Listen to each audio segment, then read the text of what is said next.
Interviju ar Eglīti. Sakiet, kas jums krūzē pirms turnīra? Kafija. Tikai kafija? Tikai kafijas, bez ar alkoholu.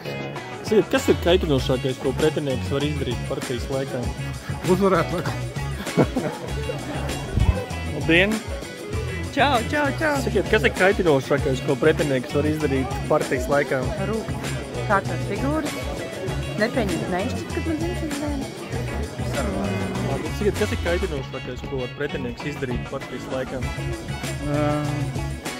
Ja vinnēts partijas domāt līdz pēdējai 90. minūtei, kā viņš man vēl vairāk sāpinās. Acu kontakts nepārtraukts. Kas skatās, jā? Skatās acīs.